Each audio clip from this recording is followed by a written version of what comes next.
It's a pleasure to speak to you today as you gather for the launch of CoST West Lombok. This is an important milestone. On behalf of the CoST Board and the CoST International Secretariat, I offer our congratulations to all involved. I would like to acknowledge the presence of the Governor of Nusa Tenggara Barat, Dr. Zulkifli Mansaya, whose involvement today amplifies the importance of this event. I know, Governor, that you are committed to promoting reforms throughout the province, and I hope that circumstances will allow us to support your efforts in the future.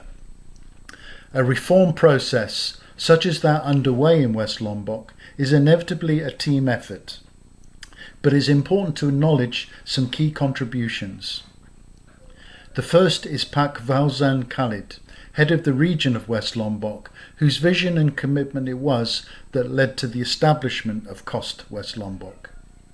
I also thank members of the multi-stakeholder group, particularly the Transport Agency, led by Pak Haji Mohammed Najib and Pak Father Rahman, for their commitment in implementing CoST.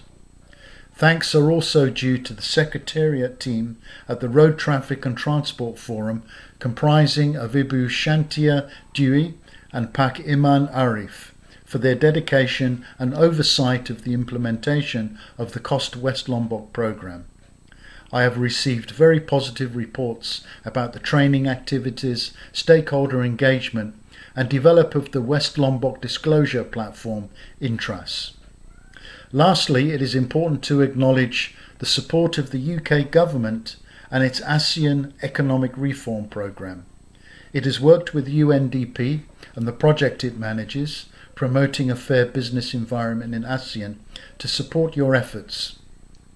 We know that the type of reforms that are underway in West Lombok require long-term commitment, and the support of the UK government and UNDP has been invaluable. I recall our discussions in the CoST Board when West Lombok submitted its application to join CoST. The board was impressed by the fact that the Road Traffic and Transport Forum was already adopting aspects of the CoST approach. This made an impact on the board members and convinced them that there was a strong desire to improve transparency and accountability, and they wanted to support your efforts.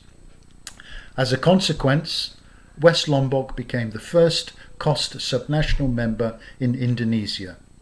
This is significant. We know from our experience in other parts of the world that it is often the early adopters, those who are impatient for reform and act as leaders rather than followers, that tend to make the most progress. You have demonstrated great innovation and combined this with an emphasis on social values, such as your focus on gender and the needs of people with disabilities. Obviously, there is a long way to go, but all the signs are positive and there is good cause for optimism about what can be achieved.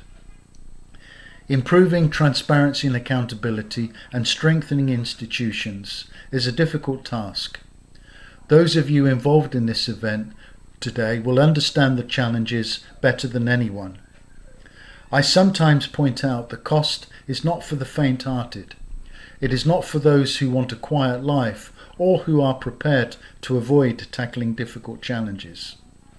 Reformers inevitably experience setbacks and criticism, and when that happens, it's important to remember why what you are doing is so important.